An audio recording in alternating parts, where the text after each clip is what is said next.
in a very productive issues and items. And I welcome you all to this virtual workshop on rock physics and seismology, organized by the University of Dhaka Geophysical Society. This time our student chapter has brought you this virtual workshop to expand the horizon in seismology and rock physics under the sub-theme of geology, geophysics, and engineering. I'm happy to see that we have got satisfactory participation from enthusiastic young students. University of Dhaka Geophysical Society started its journey as a student chapter of ACG on 20 September 2006 with 30 active members. Since then, I have ornamented the position as the faculty advisor of this chapter. It shares a common vision and mission like its parent organization, whose aim is to bring together a group of like-minded individuals who shares a common interest in geophysics and related fields of geosciences. Currently, UDGS is being operated by the 14th committee for the 2021 and 2022 session. Ariful Shahid Shaishab is the president of this committee. Himadri Shekhar is the vice president of the chapter, while Nasib Jamil is serving as the secretary and Johur Ahmed Hamid treasurer, respectively. Student members are very important assets for both UDGS and SEG.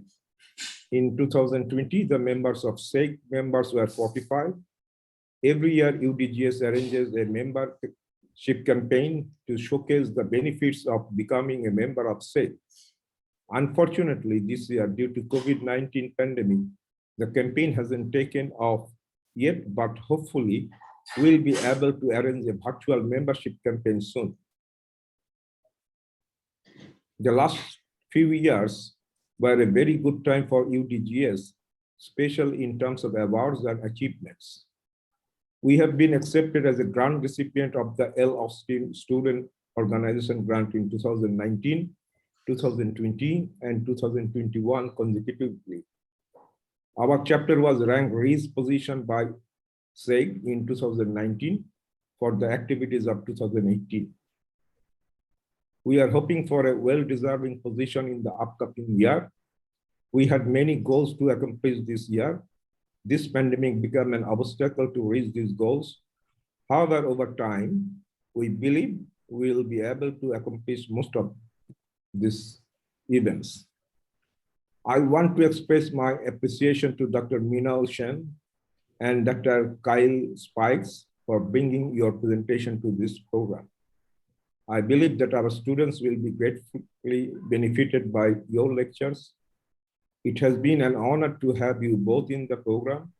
I hope we shall get your help in our future events too. I congratulate the organizers from the University of Dhaka Geophysical Society for arranging such a nice event. I wish all the best to the participants of the competitions and audiences of the workshop. We all are expecting great and knowledgeful insights from the event. Thank you very much. Thank you so much, sir, for your kind words. We are truly honored to have you here with us and appreciate you for taking the time out of your busy schedule. Thank you, sir. You are welcome. And now let me introduce Ariful Shahid Shoishab, President of the UDGS Committee for 2021 to 22. I would like to request our President to say a few words for us. Thank you, Marcel. Can you all hear me? Yes. Okay. Greetings, everyone. It is an honor for us to have you all with us here. I'd like to give thanks to our speakers, Dr. Mrinal Keshan and Dr. Kyle T. Spikes, and all the participants and our valuable guests for joining us on this workshop. We hope this workshop will enlighten and inspire our participants with more knowledge and experience on rock physics and seismology with the help of our speakers. Also, I'd like to thank our faculty advisor, Sir Said Humayun Akhtar, sir, for his precious time in this workshop. And congratulations, sir, for being appointed as the Vice Chancellor of the Open University of Bangladesh. We wish for your well-being. Finally, my heartiest gratitude goes to my committee members for their hard work arranging such a wonderful workshop. We plan to organize more events like this in the future. I won't extend anymore. I will proceed to our lecture session now. Thank you all. Thank you so much, Ariful Shahid Shoishop Bhai. So with that being said, let's move on to the lecture sessions of our workshop. So we have arranged 2 lecture sessions today, including a short prayer break within. After both the lecture sessions, there will be a short question answer session. If anyone has any questions during the lecture, you can write it in the chat box, and all your questions will be answered after the lecture sessions. And also, please note that everyone is requested to keep their microphone turned off during the lectures. Now, our guest speaker, Dr. Mrinal Kesen, professor at the University of Texas at Austin, will conduct his lecture on the topic Fundamentals of Geophysics. Now, let me give the floor to Professor Dr. Mrinal Kesen. Thank you. Would you let me share the screen?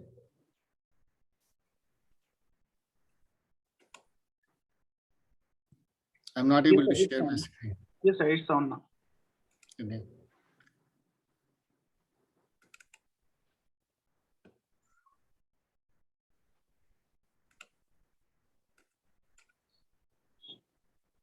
Okay, are you guys able to see my screen? Yes, we can see it. Yes, sir. Yes, sir. We can.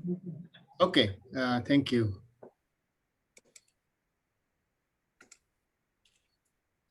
Okay, good morning and good afternoon. It's indeed a pleasure to be here this morning. I'd like to thank Ariful and Himadri for contacting us through SUG. And also it's a pleasure to meet Dr. Humayun Akhtar and all the young students. And so I hope what I'm going to talk about does not appear to be too elementary. I was told that this workshop is basically aimed at first and second year students of geology. Nonetheless, I'll try to cover some of the basics. The main goal of this particular talk that I'm going to present in the next 25 minutes or so is to give you a brief overview of what is it that we do using geophysics, and what are the challenges that young geoscientists will be faced with, and what are the opportunities. Well, as a geoscientist, when you talk to your friends or you talk to a layman, it's very easy for us to explain what kind of questions you're trying to answer. Our questions are very basics, basically the things that you see around, like what causes mountain building, what are different rock types, what is the age of the earth, what causes earthquakes and volcanic eruption, and so on and so forth. The reason I say they're easy is that if somebody is studying, say quantum physics, and he or she meets with a layman, it's very difficult first to explain what question they're trying to answer. So in that sense, our questions are very easy to explain. Having said that, I also feel that even though it's easy to explain, these are extremely difficult to answer.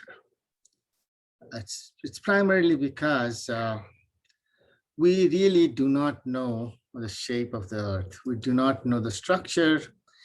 By that, what I mean is that we do have a very good idea about the average shape of the earth and also interior of the earth, but we do not know the details. That's what we need to basically understand a list of questions that I put up earlier. To be able to answer those questions, we have to make use of different tools. And geophysics is one of those tools. We have different methods. Of course, I'm not going to go into details of these methods, just to mention some of those. A few things that we must recognize about geophysical methods is that unlike other methods, our methods are indirect. And I'll explain to you in a bit as to what we mean. Like as a geologist, you go to the field and you actually see the rocks, right? And then you can actually bring some samples, and you can either examine under microscope or do some geochemical analysis and so on and so forth. But then we really don't know how these rock layers are extended inside the earth. And we don't have a way of taking a picture except by drilling a few places. So we use some indirect means. And that means we make use of some principles of physics to be able to understand what is going on. We derive subsurface property maps from remotely sensed data. So what I mean is that we don't have really direct samples except at a few bore wells. And because of this, we are prone to non-uniqueness. So what it means is that we can come up with multiple interpretations of our observations. I remember when I was an undergrad, one of my geology professors told us that, if there's one outcrop and there are two geologists, there are three interpretations. And this is even worse now with geophysics because we don't have direct observation. So it requires careful data interpretation. And to be able to come up with meaningful geological description of the subsurface, for example, you need to make use of all kinds of ancillary information, which we call a priori information. That means you are supposed to have a sound knowledge of geology, physics, mathematics, computer science, and so on and so forth. So what are the challenges in mapping subsurface? First of all, spatial data density. In order for us to come up with a very good description, we need to have good sampling. And what is good sampling, again, depends on what your objective is. But loosely stated, we need high data density for reliable mapping results. So let's say that I have these boreholes from where I got samples. And you can see that in this example, we have red colors, and that basically those locations are indicative of certain type of formation. And let's say that these are some buried valley. Now, given this data set, if you were asked to come up with a description of how this is distributed in space, you could draw lines like this, and you can see, yeah, this is what it looks like. This is my red zone, and the rest is my blue zone. But then someone else can come here and can say, no, what about this? Oh, well, you could argue that, this has fewer points than my previous one. This is only 4 points, but that does not necessarily mean that the previous model was better. So one way of bringing in missing information is to go in and collect more data. And if you are able to drill a lot of boreholes, now you can see that you have a much better picture about the two separate zones, and you can feel a lot more confident about your interpretation. Well, unfortunately, unless it's very shallow drilling, you cannot have so many boreholes. So we make use of some indirect means. So let's say that we do an electrical survey where we just go there, and then from the surface, we measure the electrical resistivity. But when you measure electrical resistivity, you're not going to see the actual rock type. And Kyle will give you some of the details as to what is the problem in mapping our geophysical observations to actual rock properties. So here I'm showing you that you can generate a 2D section using your, say, geophysical data, in this case, electrical resistivity data. But then what you do is you have a few wells, and then you come up with an interpretation by combining your geophysical map with your borehole data. And of course, there can be again non-uniqueness, because what if the boreholes are very wide apart and your character of the geophysical signal that you have, in this case, say apparent resistivity or resistivity of the rocks, basically changes. Despite all of these, with many years of experience and very smart geologists' help, we have actually been very successful. Another challenge is scales. So let's say that this is my my sample under say some kind of scanner, could be microscope. Then I have a outcrop, I have a well log, then I have seismic scale, and this is the gross earth structure. So this is the finest. This is basically what we call macro. This is micro, this is macro, and this you can say mega scale. Now, when you come up with an interpretation, you really have to be able to take into consideration all different scales. And that's another challenging task. And this involves use of, say, rock physics, machine learning, statistics, and so on and so forth. Now, before I go on to some specific issues, I just want to tell you about two great discoveries in seismology. These are my opinions, and you might argue with that, but these two discoveries that I'm going to talk about very briefly are truly intriguing. For example, Dr. Inge Lehmann, who was a seismologist, was the first to discover that Earth's outer core is liquid. Okay, and that is stunning, because people could never fathom that, this is really what Earth should look like. And how did she figure this out? By following seismic waves. So these are some seismograms. So from this is, say, an earthquake, and these are some recording stations. Now, looking at the two types of waves, one is called P wave, another is called shear waves. Now, shear waves do not propagate through fluid. What she found is that through the outer core, there is no shear arrivals. And based on that, she interpreted that the outer core is fluid. This is really amazing. And this was published like in 1936. Remember, those days, the technology wasn't advanced, there were fewer instruments, and yet she had such great intuition and imagination, and very strong background in physics, that she made a discovery that basically was groundbreaking. And more recent is this work by Song and Paul Richards. What they did is that they looked at earthquake and seismometer in a particular pattern. So they looked at the equatorial path and the polar path, and they found that the travel time of certain arrivals, which we call PK, IKP, and they were actually different. So what it means that the travel time depends on the path or the direction in which the waves are propagating.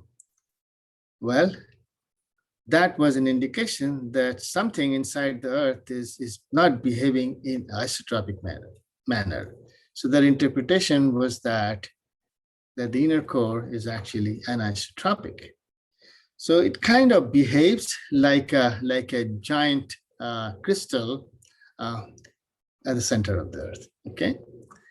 And one other thing that they discovered is that the time residual between the polar and the equatorial path is time dependent, depending on which event they looked at. So what it means is that the axis of anisotropy is actually rotating. It's not fixed. And based on that, they actually came up with this argument that inner core is inner core possesses differential rotation with respect to the rest of the Earth. And that's another intriguing discovery. But I think this is still being argued upon because of the paucity of data. So the fundamental question is, how do we obtain 3D images of the Earth? For that, we use something called tomography. And in geophysics, when you do an exploration for a particular target, for example, we want to understand a certain question on geology. So we start with some geological model, history, geological history, and then collect some geophysical, then we make some geophysics experimental, we plan a geophysics experiment, we design the survey, we collect, acquire data, do some modeling, and then we integrate our observations with whatever we know about the geology.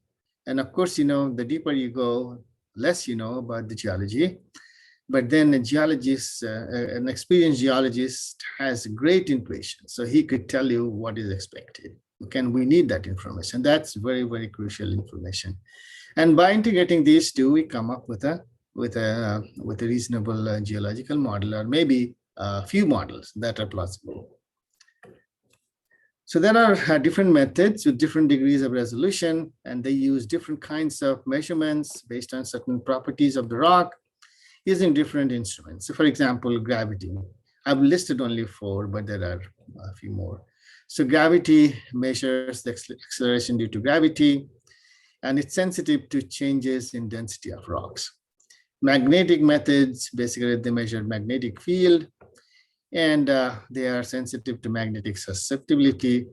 Seismic method, which is the most widely used method, makes use of travel time, amplitude, and waveform data from seismic waves that are recorded at different receivers.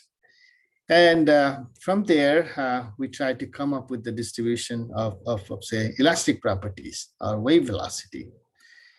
And then we take those wave velocities and then try to come up with a rock physics description of that. And electrical methods, which basically would measure resistivity in the subsurface. So gravity, as I told you, it measures variation in the Earth's gravitational field, and it's sensitive to changes in the density value as you move from one location to another. And it's basically based on Newton's law of gravitation. So this is a cartoon which shows you a very dense body. And let's say that you're walking with a gravimeter from left to right. So you can see that as you start to approach this dense body, you can see higher values of acceleration due to gravity. Similarly, if there is a buried fault, which you're not able to see on the surface, and there is a density contrast, then that actually shows up as a gravity anomaly map like this. Okay. Magnetic method basically makes use of Earth's magnetic field and how it's, and how the field is affected due to the presence of some magnetic materials. And this is an intriguing subject, which I'm not an expert on, but the origin of the Earth's magnetic field and reversal of the Earth's magnetic field. There are some models, but then that is one problem where one can spend his or her lifetime researching on.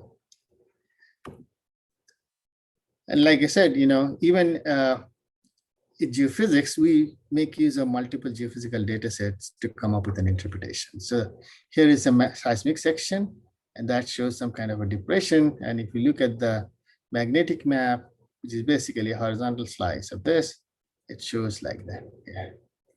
So this way you can have better constraint of the geological body and its physical properties. Similarly, here I'm showing you a seismic section, and then I have a Bouguer anomaly, and you can see that the gravity anomaly map. And this is the region characterized by low density which is interpreted to be due to maybe occasion of occurrence of shallow gas. So when different data sets are integrated, then you can come up with a much better geological description. In seismology, there are two categories. One I call passive seismology. And this basically means that you have earthquakes. Notice the map. This is called seismicity map. And here we have locations of all earthquakes at different depths. And one thing you notice is that they have a certain set pattern, okay? And earthquakes occur where they occur. And tomorrow's lecture, maybe I'll explain a little bit as to why they are distributed the way they are. So there are lots of places where there are no earthquakes, but there are some places where you have lots and lots of earthquakes. So here, all we do is we throw in some instruments, different parts of the world, and then we listen or we record these earthquakes. So this is one map. This is a bit outdated, but this shows you some of the permanent stations that we have.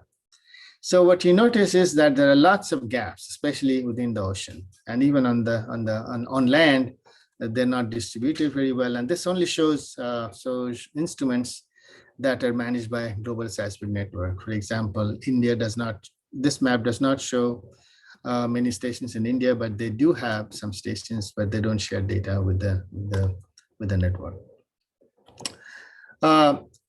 Then active seismology is when we create vibrations using some artificial source. For example, you can explode dynamite, and that generates vibrations, and they propagate, they get reflected from different rock layers, and they're recorded in these detectors. And then there is a diffraction method, which I'll go in a little bit detail in tomorrow's lecture. So we collect all of these informations, and we then in seismic processing, what we do in an oil exploration kind of setup is we go through some processing of this data. So we just cannot look at the data, raw data, and come up with a three-dimensional map. And it involves several basic processing like velocity analysis and so on and so forth, and migration. And finally, we get an image in 3D, which looks like this.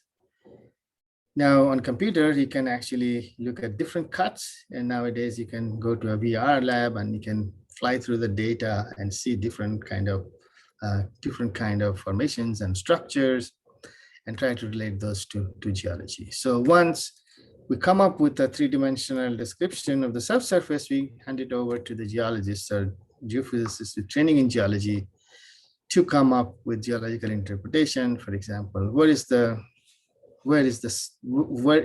hydrocarbon? Okay, and that's not all that straightforward because this is an indirect method. We can get the structures, but can we directly tell from seismic data if there is hydrocarbon? And hopefully the second talk following me will give you some clue on that. Seismic tomography, what we do is we take the travel time and then try to come up with a map of velocity. So we grid the whole subsurface. It could be uniform, it could be non-uniform, depending on the algorithm, and then come up with three-dimensional map.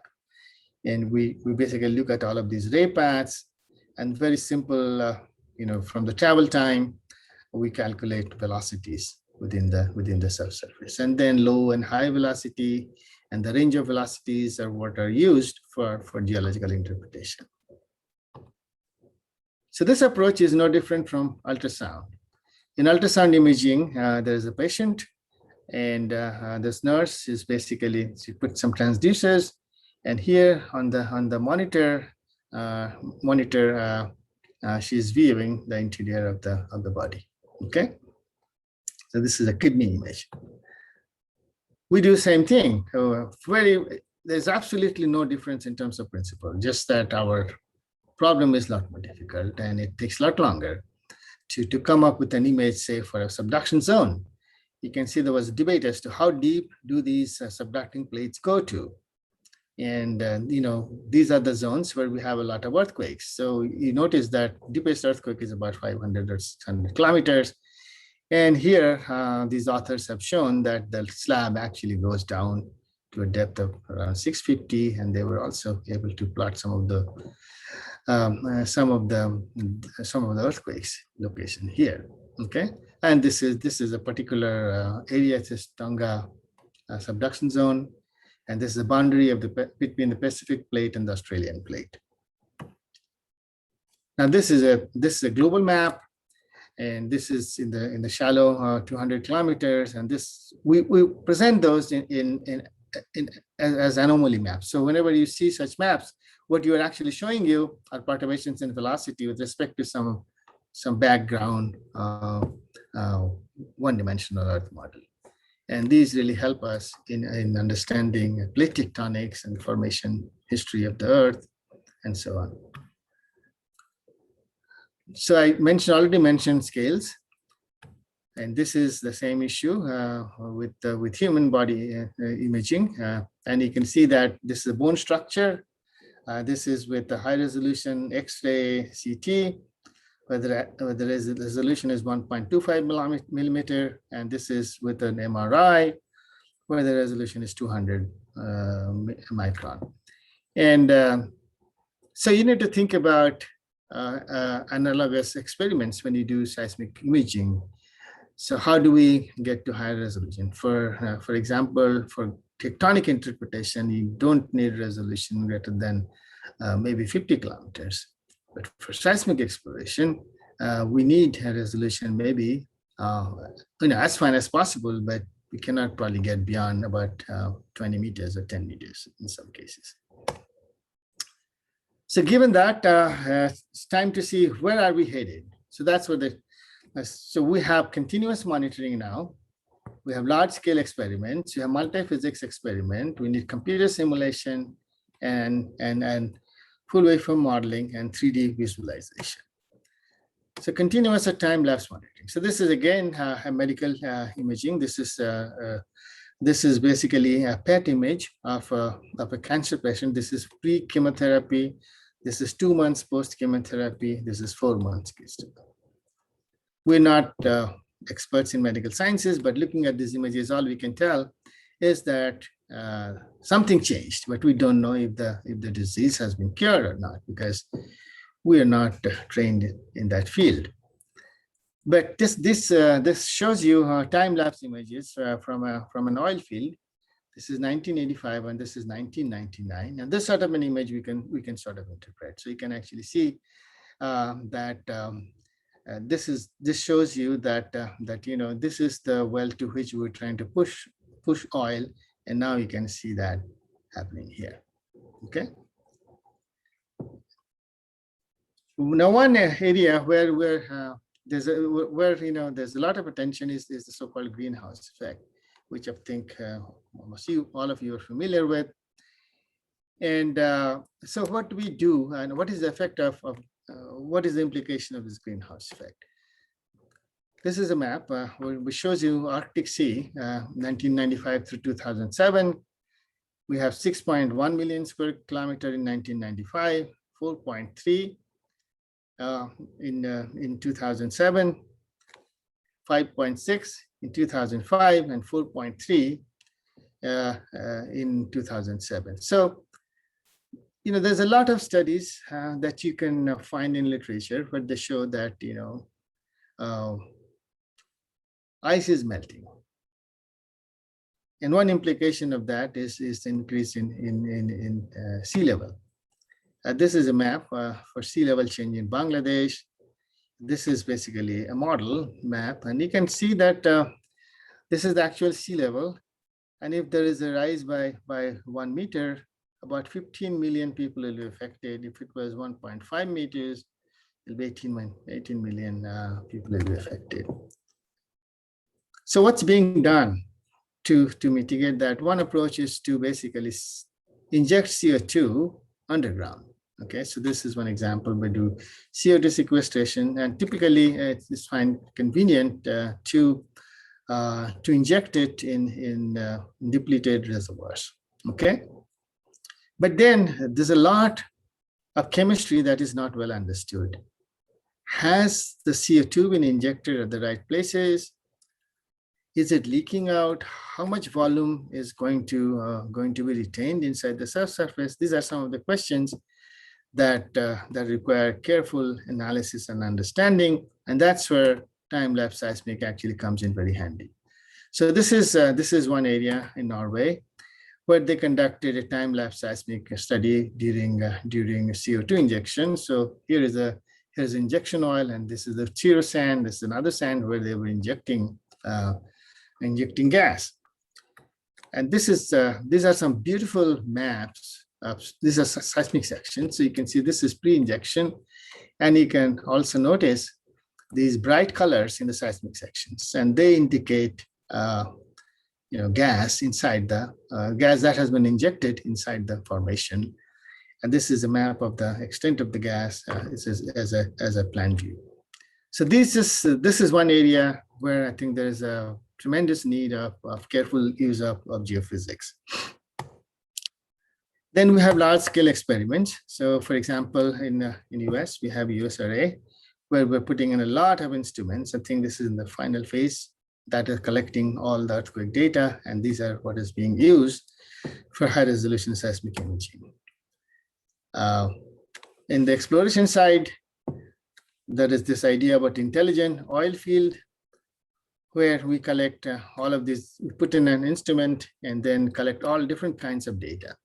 So my main reason for showing this is if you just consider this particular area of our Hall field, which is called Life of Field Survey.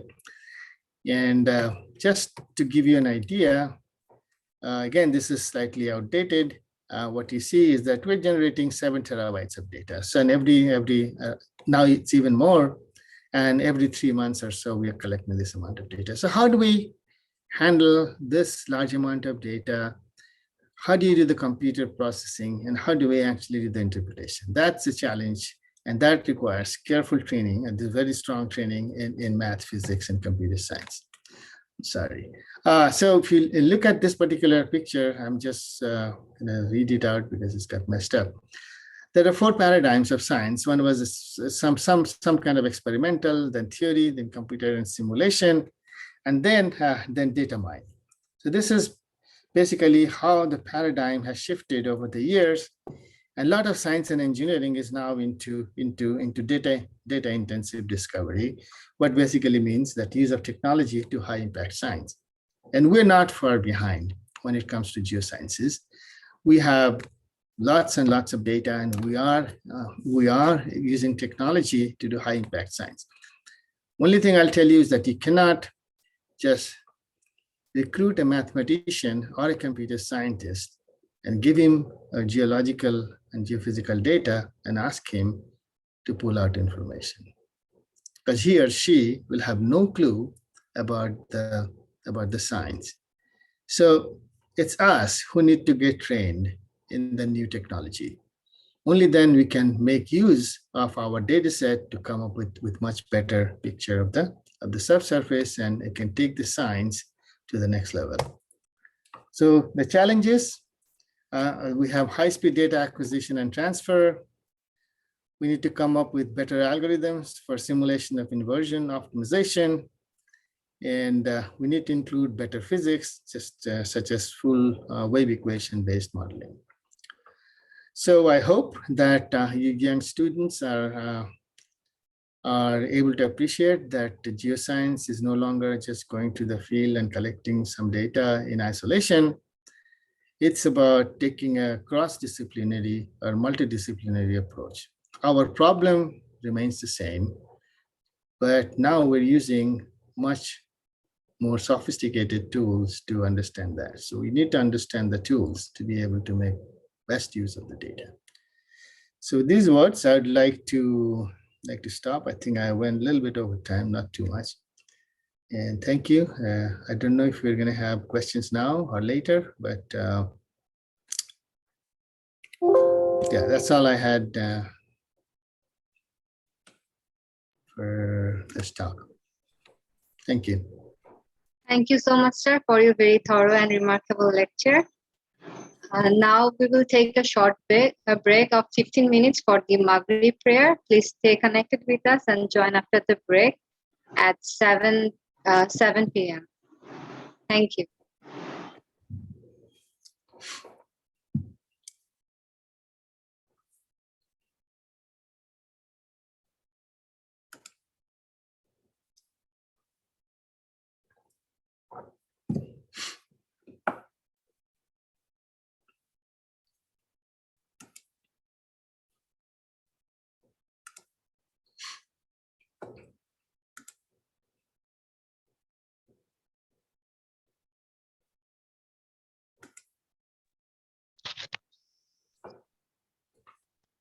In the meantime, if anyone have any questions, please write down into the chat box, or you can ask it after the break. Thank you.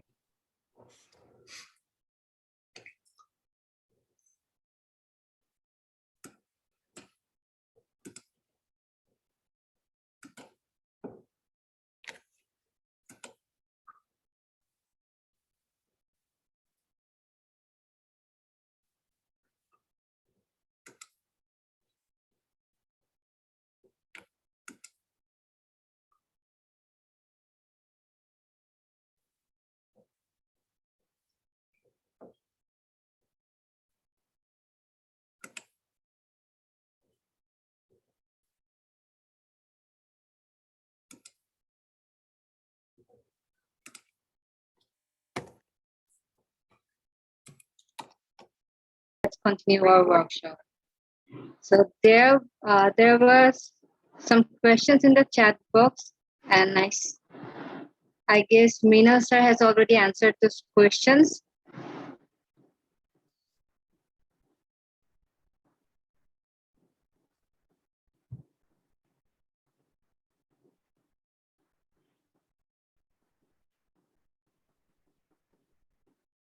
There is one question in the chat box. Mrinal sir, can you do you want to answer the question now?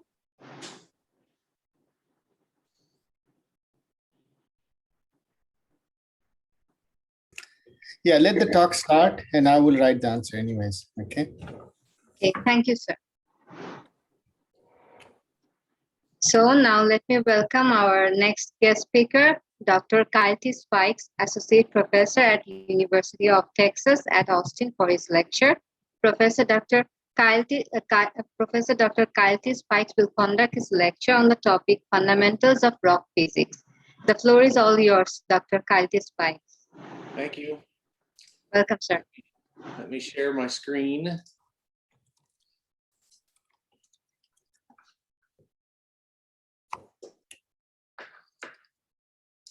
Okay.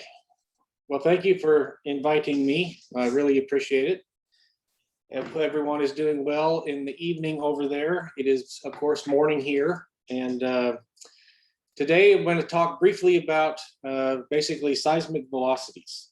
Now, the topic of rock physics is much more broad than just seismic velocities, but in a short lecture, I can't cover everything. So we'll focus on wave speeds and what they mean for us in terms of geology. Okay, so on this slide, what you're looking at are ranges of velocities, and we're going to consider two kinds of velocities today: P-wave velocities and shear wave velocities. And just as a first pass, P-wave velocities or compressional wave velocities are always faster than their shear wave velocities for the same rock. Now, what you see on this slide are about 15 or so different types of earth materials. They go from soils, dry sands, wet sands, saturated shales and clays, all the way over to granites, basalts, gneiss, coal, water, ice, and oil. And then the blue in these plots is actually the ranges of velocities that we've actually seen. And for example, this particular plot here, where the cursor is, that range of velocities in blue right there is for limestones. And so they range in P-wave velocities from about 3,500 meters per second to 6,000 meters per second. And their shear wave components range from about 2,000 meters per second up to about 3,300 meters per second. Now, the purpose of this slide is not that you understand exactly what the values of the velocities are for every material, It's just that if you look at every different one of these different rock types, you get a range of velocities. And even for granite, we have a range of velocities from about 4,500 meters per second up to about 6,000 meters per second.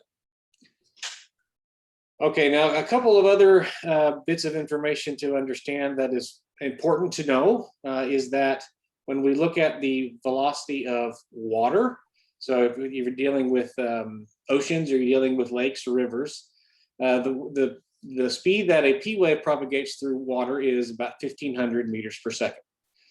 And then just for reference, the speed of a P wave in the air, and that would be, say, a sound wave, just like the sound of my voice or any of your voices, the speed of that is about 330 meters per second. All right, now Dr. Sin, in his talk earlier, he said that shear waves do not travel through fluids. And so if you look carefully at this particular graph, there is no value for the shear wave velocity of water because it is 0, and the same for oil over there too. Okay, so let's talk about what P waves and shear waves really are. And a P wave is we call it a P wave because that stands for primary wave, but we also call it a compressional wave. And the reason why we call it that is because of the way that the particles actually move when the wave actually propagates through the medium. So if a P wave is propagating in this direction as this arrow is up here, the particles actually get squeezed in the same direction, but in the positive and negative direction as the direction of propagation. And here is a GIF of what a P wave actually looks like. So the P wave would be traveling from left to right, or actually right to left, doesn't matter in this particular picture. And if you follow one of those dots, so I'll pick one of them, put my cursor above it, you can see that maybe that dot is just actually moving back and forth, back and forth, back and forth. That's the kind of particle motion or polarization that we talk about with P waves. All right, now a P wave, it propagates at a particular speed. And that speed is controlled or governed by 3 properties. The first is this K, second is this mu, and then the third is this rho. And so the P wave, the speed, this Vp, that's the speed at which the wave travels. And it's a function of K, which is the bulk modulus. And the bulk modulus is the resistance of a material to a change in volume. So think of a ball. I'm trying to squeeze a ball. If the ball is a rubber ball, it's relatively easy to squeeze and change its volume. However, if you try to squeeze a bowling ball, it's very difficult to change its volume. All right, mu, the shear modulus, that is the material's resistance to a change in shape. And so you can imagine a block of wood. It's very difficult for you to change its shape if you were to shear it. But for a really soft material, it's actually relatively easy to deform. So the bigger these numbers are for the bulk and shear modulus, then the faster the P wave velocity gets. And then rho, that is the density of the material. And of course, the higher the density becomes, then you might actually, then you'll actually maybe even decrease the P wave velocity given the place in the denominator there. Okay, now a shear wave it propagates differently than a P wave. And in particular, you need to remember that for a shear wave, if the wave is propagating from left to right, as this top arrow is showing, then the particle motion is actually perpendicular to the direction of propagation. Now that perpendicular direction could either be vertical or in and out of the plane of the screen. We'll just deal with, for now, just with the vertical polarization. And this is the same kind of GIF for a shear wave as we had for the P wave. And so here the wave would be propagating left to right or right to left. And then the particle motion is strictly in the vertical direction, perpendicular to the direction of propagation. All right, so the shear wave velocity is controlled by only 2 factors, and that is the shear modulus, the same that we talked about 2 slides back. So the resistance of the material to a change in shape. and then by the density, the same density that we talked about before. So two different velocities, the P wave velocity and the shear wave velocity. And this is a summary of what we talked about for the particulars for each of them. So again, the P wave is a function of 3 parameters, the shear wave only of 2. And then what we need to remember is that these properties, the bulk modulus, the shear modulus, and the density, those are functions of different properties of the rock themselves. And so, for example, the bulk modulus is a function of the porosity of the rock. That's how much void space or open rock. The mineralogy, that's what the rock, the solid part of the rock is made of. Is it made of quartz? Is it made of calcite? Is it made of clay? Is it made of a combination of them? It's also a function of the pressure. So how much force is being exerted on the rock itself? And then what type of fluid is present and how much of that fluid is present in terms of the saturation. Now there's other factors that come into play also. These are the ones that we'll talk about today, but there's many other physical factors that can come into play that affect the bulk modulus. Now the shear modulus, that is a function again of several different rock properties, but really the shear modulus is a little simpler because it is a function in this case of really only the porosity, the mineralogy, and the pressure, because it doesn't care if there is a fluid present or not, and it certainly doesn't care how much of that fluid is there. The density, similar to the bulk modulus, it's a function of all of these different factors, so porosity, mineralogy, the pressure, the fluid type, and the saturation. Okay, so need to define a couple more terms. I don't mean to inundate you with too many of these different factors, but you need to know this in order to understand the next slide. So we're going to talk about really just one kind of pressure, well, several kinds of pressure, but we combine them into a particular form. And the two that are important today are what we call the confining pressure. And that's how much we're squeezing on a sample in terms of applying a pressure. And then pore pressure. And this is the pressure that a fluid will exert in the outward direction that can counteract the confining pressure. All right, now we'll talk about the effective pressure today. And the effective pressure, the one you see here, is the confining pressure minus this N times the pore pressure. For now, just assume that N is equal to 1. That's fair enough for today. And so the effective pressure is just the difference between the confining and the pore pressure.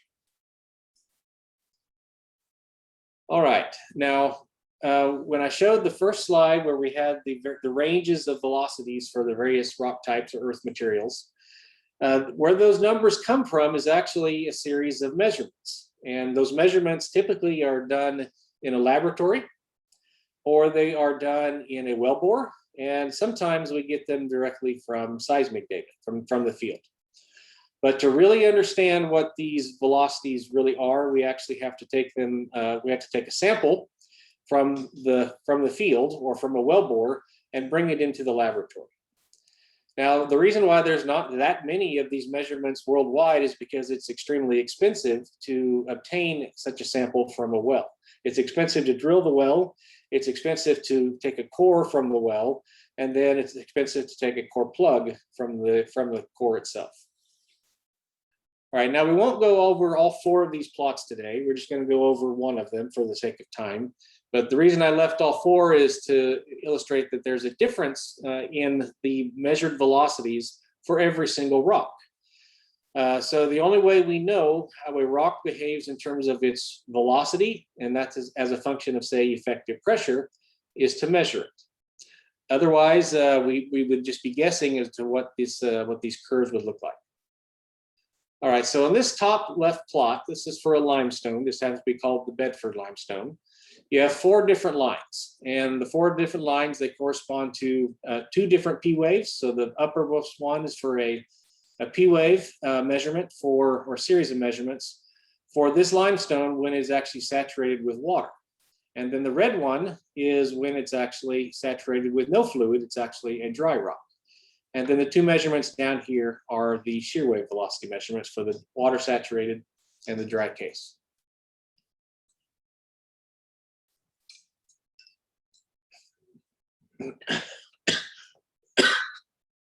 Excuse me. Okay, so we'll start with this, the dry rock measurement for the P wave. And as you see here, we go from a lower pressure to a higher pressure. And where the circles are, that's where each of the individual measurements were obtained. And obviously, as you go from the lower pressure to the higher pressure, the P wave velocity actually increases. And it increases actually quite a bit, from nearly 3 kilometers per second at low pressure to almost 5 kilometers at high pressure. All right, so when we start to squeeze on this rock, we're increasing the confining pressure, but in a dry case, the pore pressure is equal to 0. So the only pressure that is involved here is the confining one. And as we squeeze on this rock more and more and more and more and more, what's actually happening to the microstructure of the rock is that you're closing any flaws, so any micro cracks that are present, and any pores that are relatively easy to close, you're actually closing those also. So basically, you're making the rock much more stiff as you move to the higher pressures. So basically, the bulk modulus is increasing, the shear modulus is increasing. The density probably increases a little bit too, but not as fast as the increase in the bulk in the shear moduli. So we see this increase due to basically the closure of any of these little micro cracks or flaws in the rock. Now, you don't change the porosity to 0. In other words, you still leave some pores open, and those will be the pores that are relatively round and relatively stiff. Okay, now for the water saturated data points up here, this looks quite a bit different than what you see for the dry case. And in fact, you don't see much of a change in the velocity as a function of pressure for the water saturated case. So what happens here is that you inject water into the sample and you make sure that it stays in the sample. And then you do the same kind of measurement, but what's happening here is that the fluid present in the pore space or in the porosity is actually keeping open a lot of those little micro cracks and flaws that were closed in the dry case. And so you get a much different profile of the velocity as a function of pressure for the water saturated case versus the dry case. Now in this, for the water saturated case, when you do have a fluid present, then the pore pressure is not equal to 0 anymore. And so the confining pressure minus the pore pressure gives you the effective pressure in that case. All right, so for the water saturated case, what's going on is that you keep the bulk modulus primarily constant, almost constant as a function of pressure. The shear modulus should not change actually from the dry case to the saturated case, but the density does change from the dry to the saturated case. All right, now to the shear waves, shear wave velocity measurements here. The water saturated and the dry cases plot almost exactly on top of each other. They're a little different, and they should be a little different because it is a fundamentally different rock when you have a fluid there or not.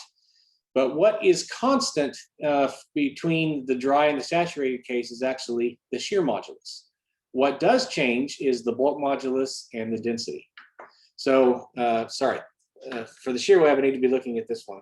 So the shear modulus does not change, but the density does. So that's why the shear wave velocity can change when you change a fluid.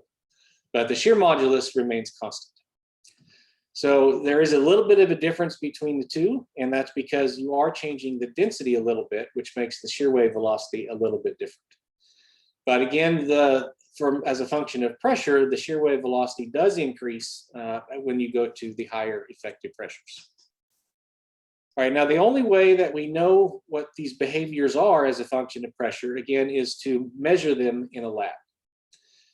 And if you look at just briefly the other 3 pictures on the slide, they all are velocities, P wave and shear wave as a function of effective pressure, but the curves all look different from each other. And the reason they look different from each other is, one, they're different types of rocks. We have a granite, we have a dolomite, and another limestone. but their microstructures are all very different from each other. And so the bulk and the shear modulus and the densities are all different for these 4 different rocks. And they all then behave differently as a function of pressure, effective pressure.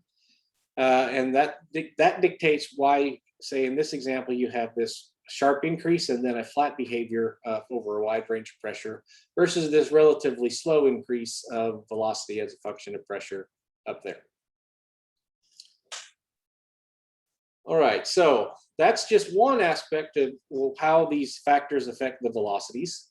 Another is, okay, what if we just change the fluid? And this is a topic that is known throughout the exploration world in terms of what is called fluid substitution. And this is a theoretical way to actually take one fluid out of a rock and put another fluid in, and what is the change in the velocities. So the example here is going from a gas saturated case to a brine saturated case. And where you see red in these plots on the left, don't worry about the ones that are the seismograms that are on the right. Where you see red, those would be rocks that are actually saturated first with gas. And then we do this substitution to a different fluid, and the density increases from the red to the blue. The P-wave velocity increases from the red to the blue. The impedance, which is a product of the density and the velocity, increases. And then overall, we see an increase in the, a percent increase of about 20% in the P impedance. All right, now to do this with this type of data, this actually happens to be data from a well log. It's not from the laboratory. And so this is depth in meters. So roughly 1,800 meters to 2,600 meters depth. And we can look at this in terms of just changing the fluid, or we can look at this in terms of changing the pressure.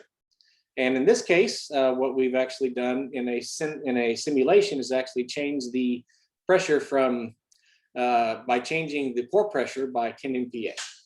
And when this happens, when we increase the pore pressure, the effective pressure goes down for the same confining pressure. And the overall effect here is that we see a drop in velocity. All right, so to give you an idea about a combination of factors, here let's look at just this top plot up here. And you have 3 different lines, one for a dry rock case, one for the situation where that one rock has been saturated with oil, which is the black, and then another situation where the same rock has been saturated with water. All right, now the porosity for this rock, it's a sandstone, is only about 6%, but you still see this change in the bulk modulus as a function of effective pressure, that it goes up when you increase the effective pressure. All right, now that's obvious that from left to right, you see the increase. And then from the dry rock to the oil saturated rock to the water saturated rock, we see this steady increase in the bulk modulus. Now, why that happens is that when we have a dry rock, we don't have to worry about a fluid being present. But when we inject oil into that sample, then the bulk modulus gets a little bit bigger because the rock is a little more stiff. And then if we take out the oil and we put water in it, it actually increases even a little bit more. And that's because water is more stiff than this oil. So this water has a higher bulk modulus than the oil does. And so together with the rock itself and with the fluid present, we see this increase in the bulk modulus when we go from the dry rock to the oil saturated rock to the water saturated. That's for one type of sandstone. For another type of sandstone with a higher porosity, 15% versus 6%, we see the same overall type of behavior where the bulk modulus increases with pressure. So this increase, and then it changes when we inject it with oil, and then when we inject it with water. Okay, so if you look at the other parts of this slide, you'll see very similar behaviors for the 2 plots down here, but it looks a little different when we actually look at velocity. And here is where it can be a little bit confusing to look at velocities, because we have to remember that the density is in the denominator. And so for all the other plots, except for this one here, you see the dry rock and then the oil saturated and then the water saturated. But here it's actually flipped. So the dry rock velocity is actually the fastest. And then the water saturated one is in the middle and the oil saturated one is the slowest. And that really is only because you have to deal with the density being in the denominator. So oftentimes we'll look at not just the velocity, if we have the information to do it, we'll look at not just the velocity, but maybe the bulk modulus or the impedance as well. And so when we get a velocity from seismic data or from well bores or a combination of them, that is not always going to give us a clear picture of what that rock looks like. And so I've given you some ideas about why we see these variations. It's the composition, it's the porosity, it's the pressure, it's the fluid type, it's the how much of that fluid is present. All of those factors affect the velocities. And I know I had to go through all that relatively quickly, but we see this for sandstones, we see this for carbonates, we see this for shales, we see this for granite, we see it for basalt, we see it in almost all rock types. That the velocity is kind of ambiguous in terms of telling us something about the rock themselves. And so it becomes a trick to actually unravel all of these different factors in terms of what the velocity actually means. Okay, so one way that we try to understand what these velocities mean is to actually look at them with respect to, say, some bound or some sets of bounds. So an upper bound and a lower bound. And those bounds tell us, okay, the velocities fall within them. That means the velocities are realistic. And so the two bounds that we often start with are what are called the Voigt and Royce bounds. And the Voigt bound is also called the upper bound. And it's nothing more than the arithmetic average of the different materials that you might be dealing with. So let's say you're dealing with quartz and water. So basically a very simple sandstone. If you know how much quartz and water you have, this is that F sub I, and then you know, say, the bulk modulus or the shear modulus of the materials, then it's just the arithmetic average between the two. And the geometric interpretation is pretty simple. What we do is we actually say we take a layer of quartz, a layer of water, a layer of quartz, a layer of water, and then if we were to squeeze on it in a vertical direction like the arrows are indicating, what we would sense is actually the stiffer material, so the quartz. And so that's why this is an upper bound. Now the lower bound or the Royce bound is simply the harmonic average of the constituents that you have. So this equation right here. And if we take a layer of quartz, a layer of water, a layer of quartz, a layer of water, as shown in this picture, and we squeeze on in the vertical direction again, what we would sense more, we would have an idea that there's something solid there, but we would sense the water more easily than we would sense the quartz. And so when we plot those bounds, so the upper bound is the one that you see here, the lower bound is the one that you see over here. With respect to some data, the data fall within those bounds. Yeah, you could argue that, okay, there's a few points down here that fall out of it, and likely that's because of some measurement error when those measurements were made. Okay, so these bounds, what do we understand about them from a first glance? Well, one is that the two bounds meet up here at the top left at 6 kilometers per second. And that value is actually the P wave speed for pure quartz. And then down here, the two bounds actually meet at 1.5 kilometers per second, and that's the P wave speed of water. And then all of these data points, most of them, except for maybe 2 or 3 down here, they fall within these theoretical bounds. So that tells us that, yes, these are valid velocities. And we can start to deduce something about perhaps their composition based on what you see here. Now we can tell that the red points are actually a suspension. So that means you have some sediment floating in water. And only at about, somewhere around porosity of about 40% or maybe a little less, then you can actually have a a series of velocities, or sorry, you can have this both P wave velocities, and also you can start to measure a shear wave velocity. So right around 40%, that's where the material can actually sustain a shear modulus. Thus, a shear wave could actually propagate through it. Now, the different colors here correspond to different types of sandstones. The blue ones are clean sandstones. These are cemented up here in the open blue circles. And then the black dots and the plus signs, those are actually sandstones that are of mixed lithology. All right, now you could argue here that those two bounds are really far away from the data in most cases. And so sometimes what we do is we just average the two bounds, but that's kind of a silly way to do that. It's really no physical meaning, but it does actually somewhat closer represent some of those data points. All right, a suspension, just briefly, as I mentioned it a moment ago, a suspension looks something like this in a schematic, where you have some particles, say sand particles, that are not touching. And thus you can't actually have a shear modulus for this material. And so in this simple equation here, the shear modulus is equal to 0.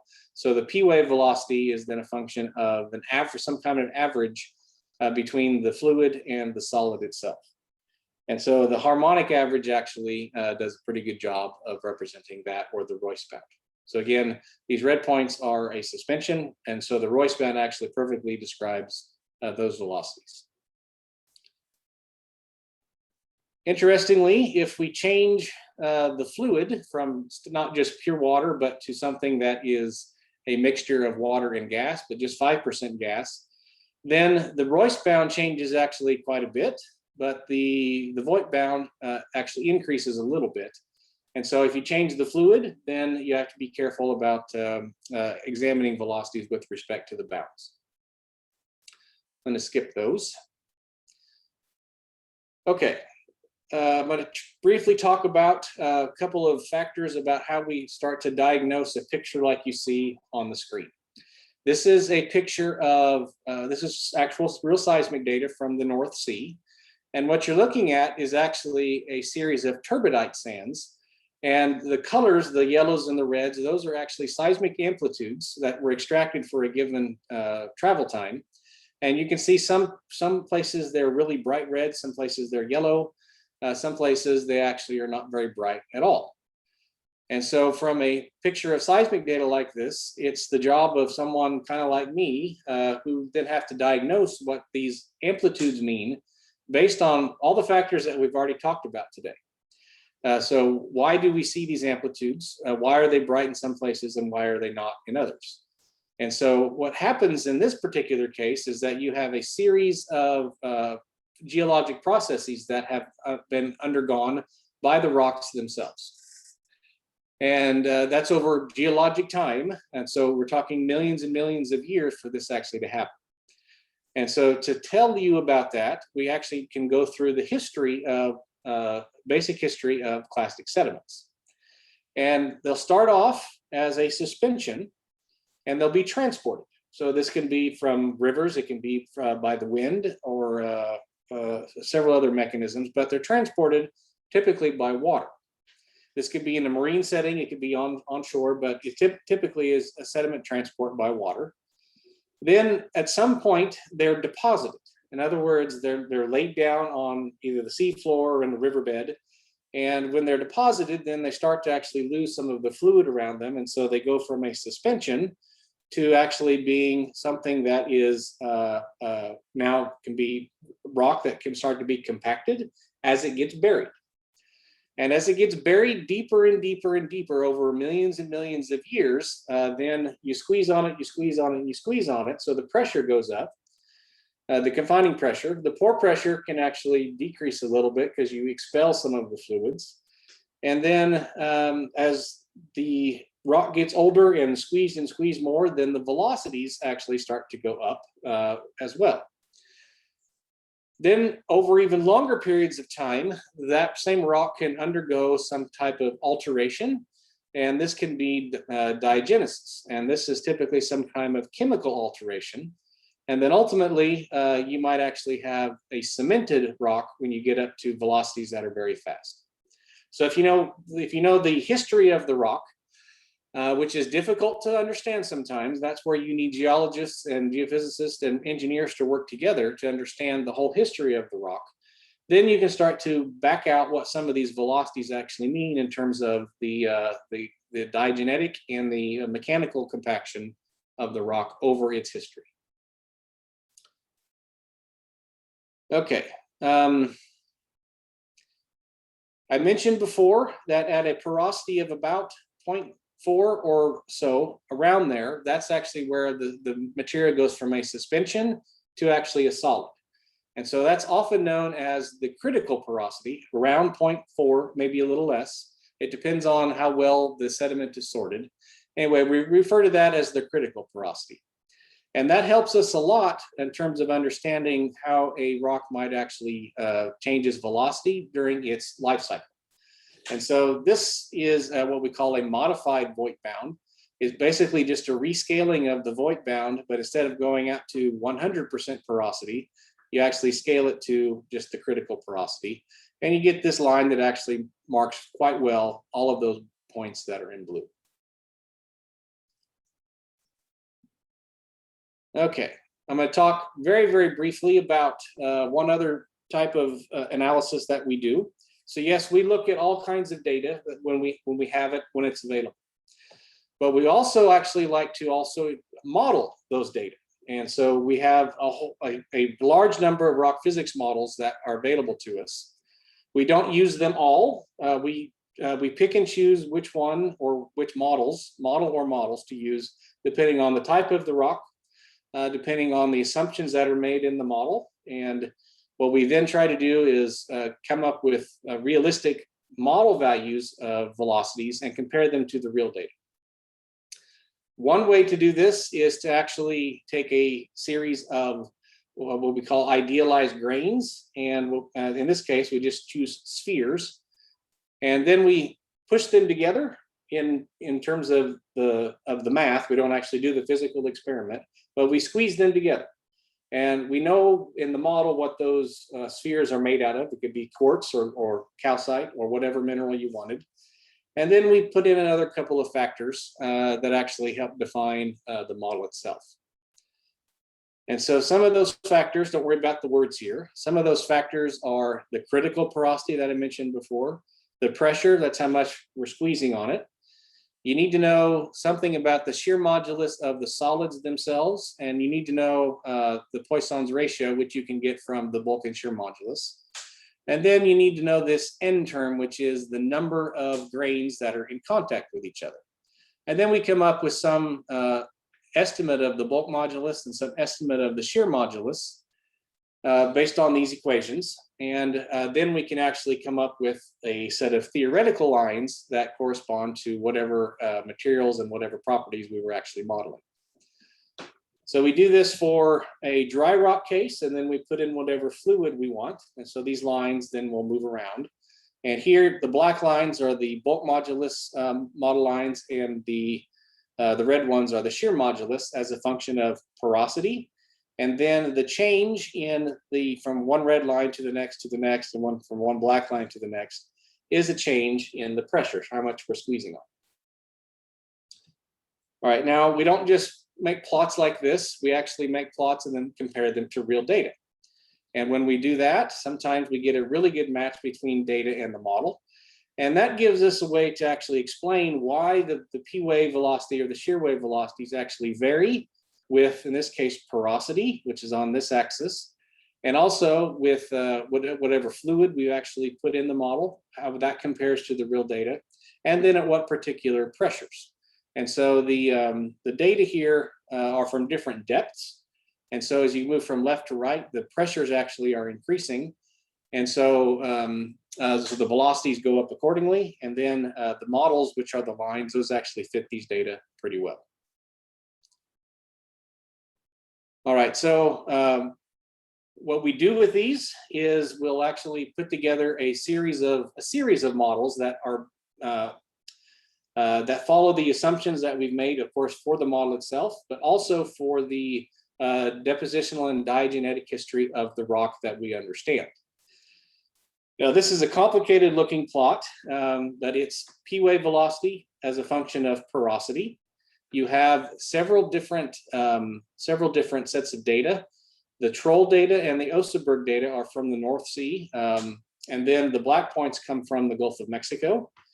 And so these models here are the type that we talked about, where you squeeze together those different spheres.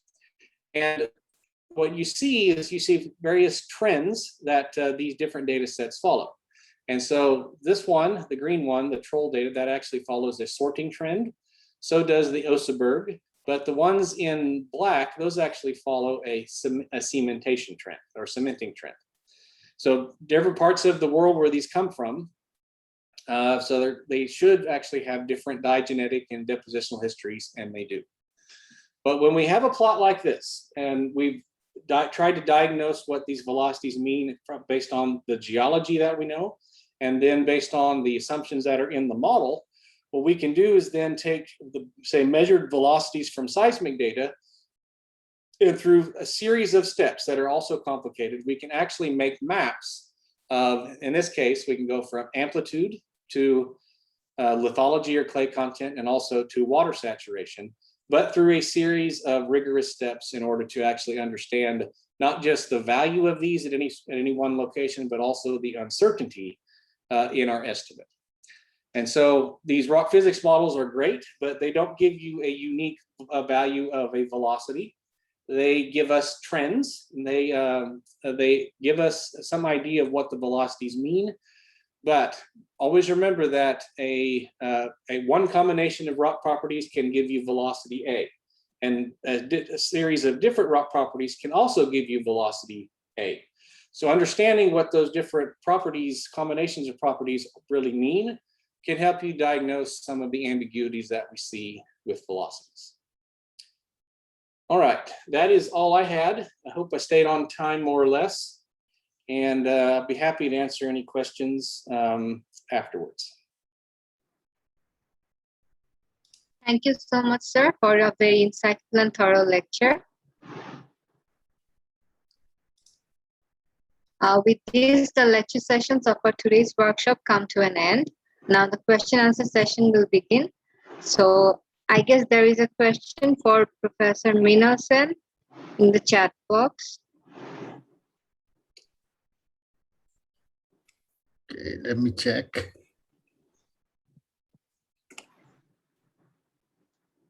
Sir, there was a question from Devabrata Mondal. The question is how P wave converts into S wave after reflection or refraction at an interface of two layers having seismic impedance contrast. Yeah, okay, I missed that one. All right, so what happens is that when a P wave hits an interface, you have to, part of it gets reflected and a part gets refracted, or basically gets transmitted, right? But the total energy should be the same.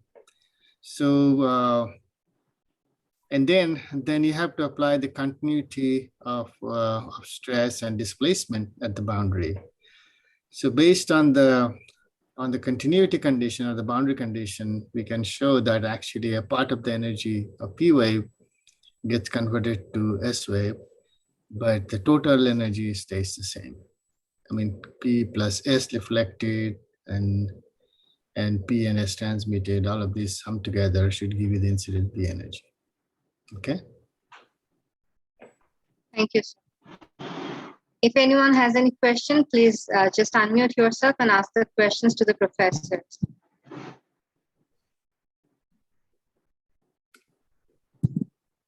Hello. I have a question to Mrinal sir. Sir, can you, my question is, what is the difference between the between a 3D seismic time slice and the horizontal slice? Okay, so you know the 3D volume, you can complete it. I think you're asking what is the difference between time slice and horizon slice, right? So time slice is Time slice is when you actually take the amplitude around the, let's say that you decide 2000 milliseconds. So you basically go through each one of those CDPs and pick an amplitude at 2000 millisecond, and that gives you a constant time slice. But the time is constant at 2000 millisecond. Now, when we say horizon slice, what it means is that the horizon, a particular geological horizon or the interpreted horizon, let's say that you are interested in mapping the top of a reservoir, okay? Now, the top of the reservoir, the two-way time, the reflection two-way time from the top of the reservoir is not constant. It's laterally varying generally, right? Because the reservoir itself is not sort of like a layer cake. It's varying in depth, so it's varying in time. So what you do here is in the seismic section, you have the interpreted horizon, which basically goes through the entire volume. So you pick amplitude rather than a constant time, but so look at a particular CDP, go down and rather go up in time and see where is my horizon and pick amplitude from there. So go to another CDP, look at the time corresponding to that horizon and pick the amplitude. So that way it gives you amplitude along the horizon, which is not necessarily constant in time, okay? So that's the difference. Sir, is the time slice is the horizontal slice? Time slice, there's nothing like horizontal slice, okay? It's horizon slice or time slice. Now you can call the time slice itself a horizontal slice because it's a constant time. With respect to that, it's horizontal, right? But if you go to depth for the same time slice, it may not be constant because the velocity can be laterally varying. So a time slice can be horizontal slice. You can call that horizontal slice in the time axis. Okay. Okay, sir. Thank you. Sir, my another question is when there is two type of body wave, like P wave and S wave, but Yes. when it is how the S wave is separating into two components like S and SV. So how the conversion is occurring? Only because of their difference in velocity or something else? Okay, so can I share the screen? I'll draw something here.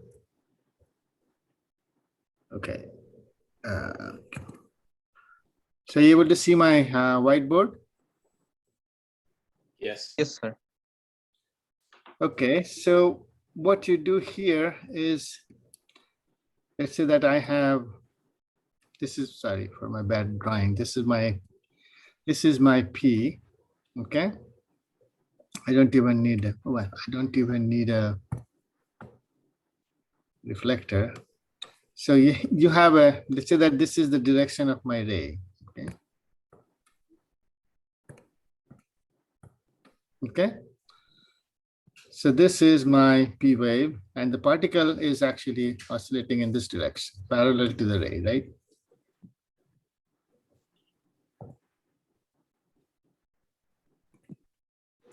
So this is my, oh, so bad. Okay, this is my P wave. Now, here, normal to that P, there's a shear wave, right? Which is normal to P wave. So it can be normal in this plane, okay? So this is 90 degrees, okay? But it could also be normal in the, I'm not trying to be fancy, perpendicular to the plane, right? You see what I'm saying? If this was in 3D, this is in 3D, right? And I have a ray. So in this plane, so this normal is within this plane. If I call this X, this is my Y, and this is my Z. So this is going to be my SV, okay? But then if you look at the plane which is perpendicular to this, then you have another another shear wave, which is basically, so all it says is that your shear wave is orthogonal to the P wave ray, right? So it can be orthogonal in this plane, or it should be an orthogonal in a plane perpendicular to it. So the one that is within this vertical plane is called the SV wave, and the one that is normal to that, normal to that plane is called the SH wave. But they propagate with the same velocity unless the medium is anisotropic. Okay, so they are both shear waves. Okay. Okay, sir.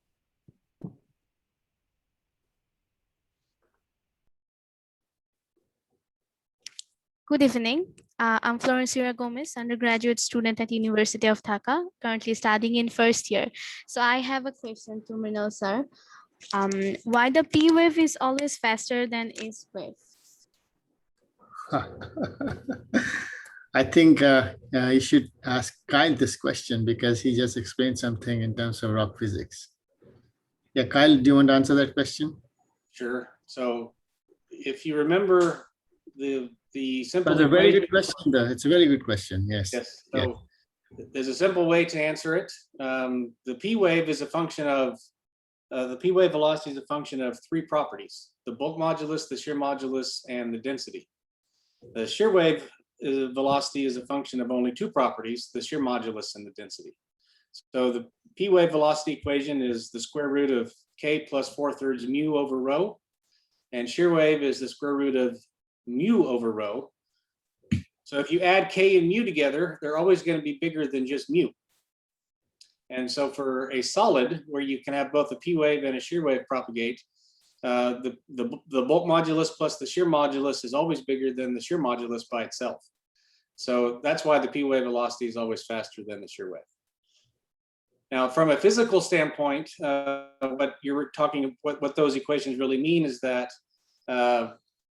a material that has both a bulk modulus and a shear modulus, a solid, for example, well, when you combine both the rigidity and the stiffness, so the stiffness being the bulk modulus, the rigidity being the shear modulus, when those two factors are combined, that makes for a material that is, well, it's more competent. It is typically one that is much harder, and therefore the velocities can travel much faster through that one. But again, always remember that the shear wave is only a function of the shear modulus and the density. Thank you, sir.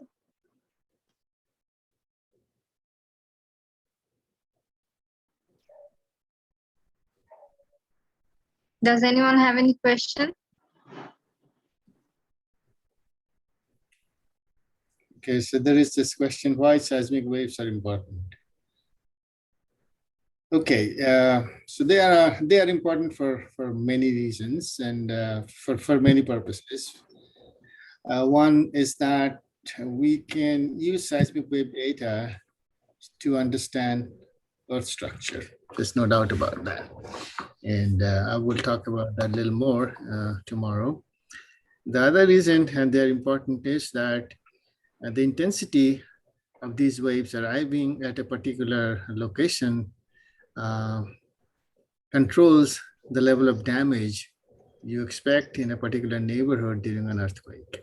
Okay, so understanding the seismic waves are it's very useful to come up with some kind of mitigation plan for seismic hazards. Okay, and the third reason and the third importance is that we like to study, I mean, from the seismic waves, we can understand earthquake motion. For example, what kind of faulting took place which caused this earthquake? Is it a strike slip earthquake? Is it a dip slip earthquake? Or is it what kind of faulting is going on? Or is it a combination of these two? And the characteristics of these waves would basically help us understand the earthquake source processes. So they are important for understanding source processes. They're important for understanding earth structure. and they're important for understanding or estimating seismic hazards. Okay. And there are many applications.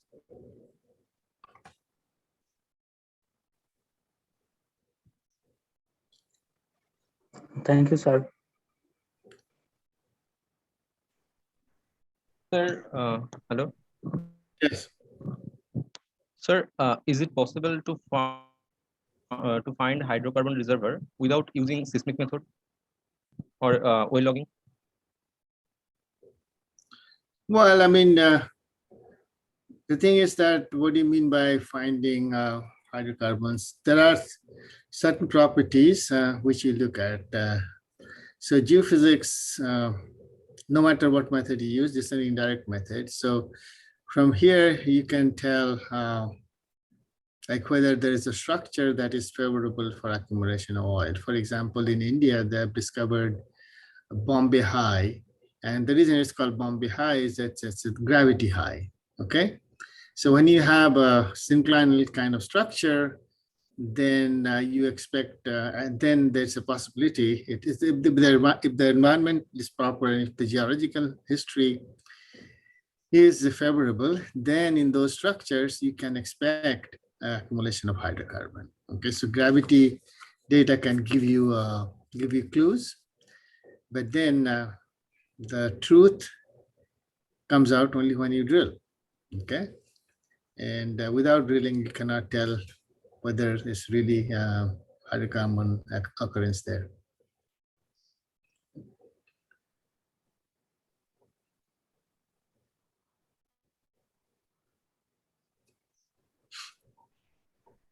Of course, nowadays, looking at seismic amplitude variations, also we are able to get an indication as to whether there is hydrocarbon bearing zone. But then again, there can be many reasons. For example, I showed you those bright reflections in seismic images that showed gas, but then which we had injected. So similarly, if we go to an unknown area and we see some bright reflection, then there is a possibility that that is gas. But then it's not always because of gas that you get the high amplitude. Okay, so there's always some degree of non-gas. Sir, presence of hydrocarbon means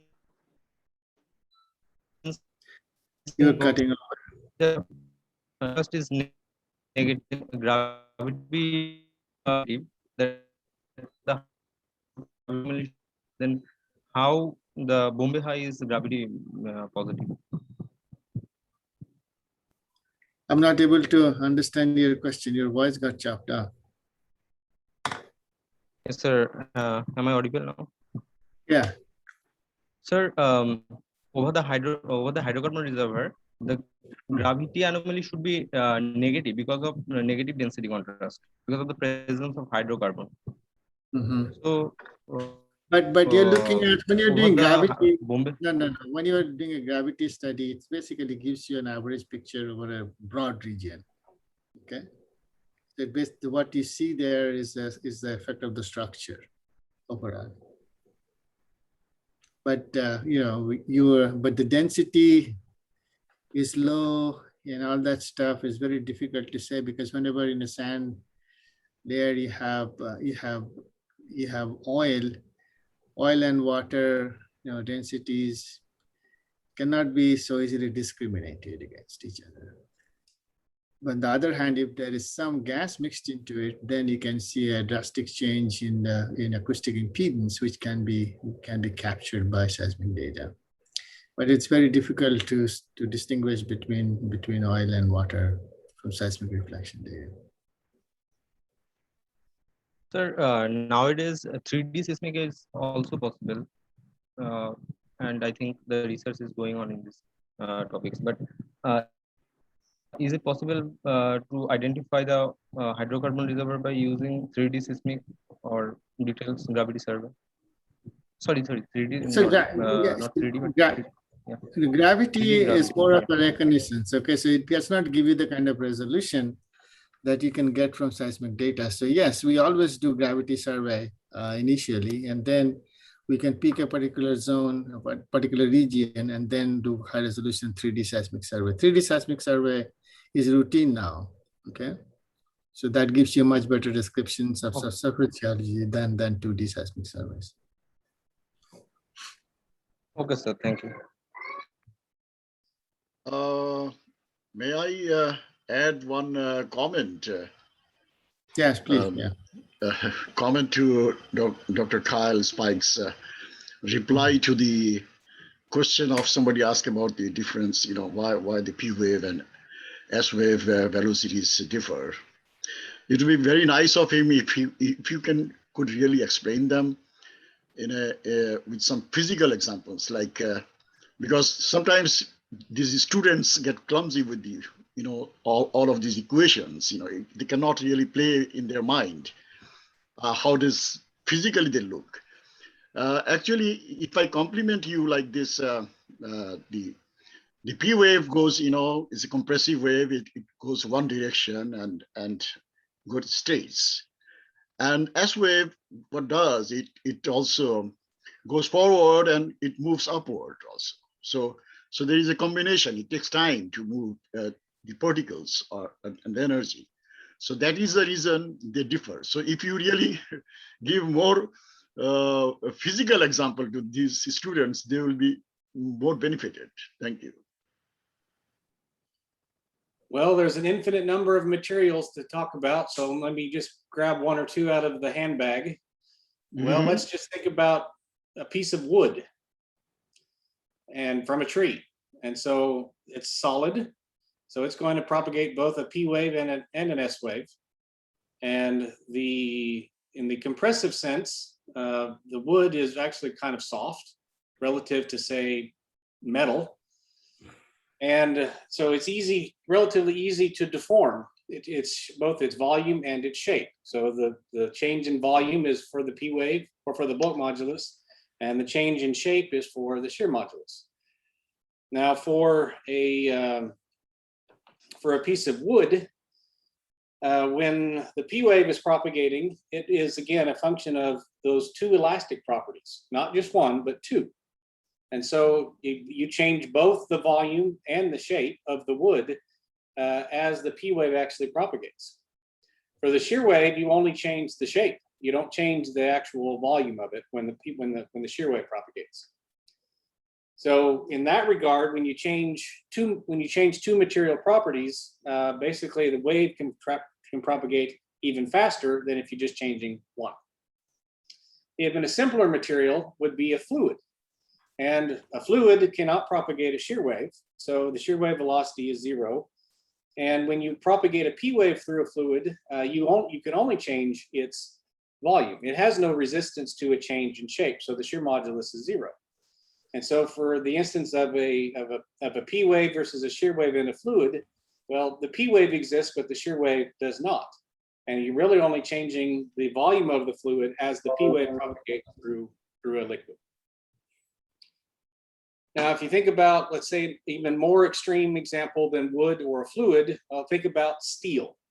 And steel has a P wave velocity of around 8 kilometers per second, if I remember right.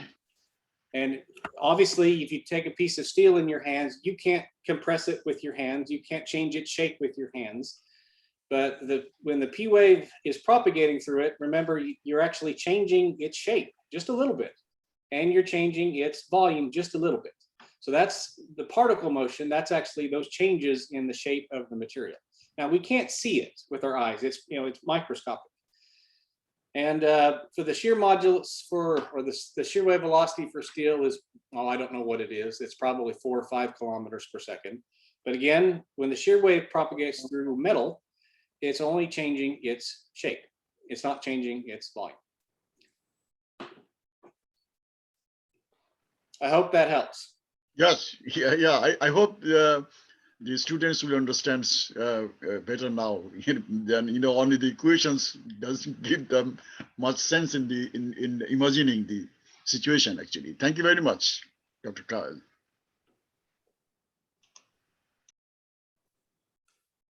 And there are a few questions in the chat box. I guess this question is for Professor Kyle Spikes. The question is, If you may, could please explain the elliptical motion of Rayleigh wave with some visual example. Well, we haven't talked about those today.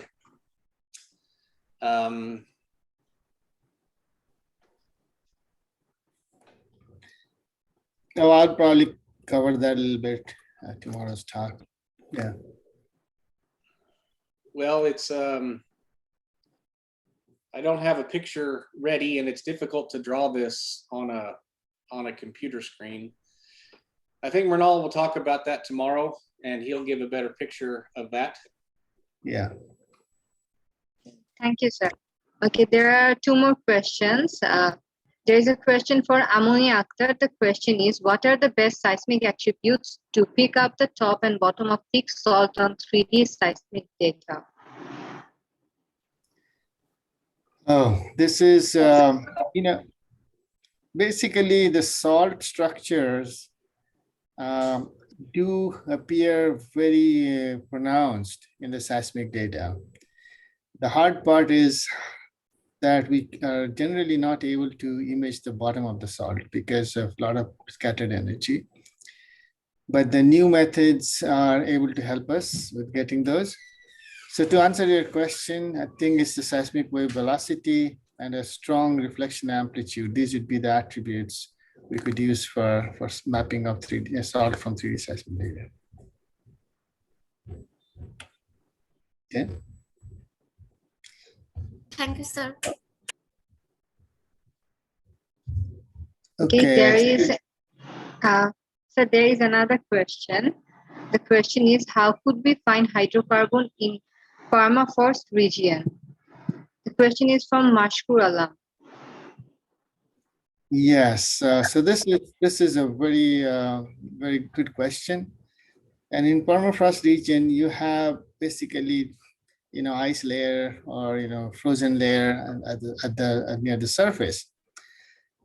And the problem there is that you may have trouble getting enough energy penetrated underneath that, because that being a pretty much hard layer, it can absorb a lot of seismic energy right there. So, one approach would be to drill some holes that are somewhat deep, and then put the sources there, so that you can avoid wave propagation through the permafrost layer itself.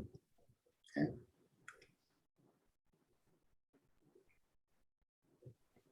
Thank you, sir. Does anyone have any question?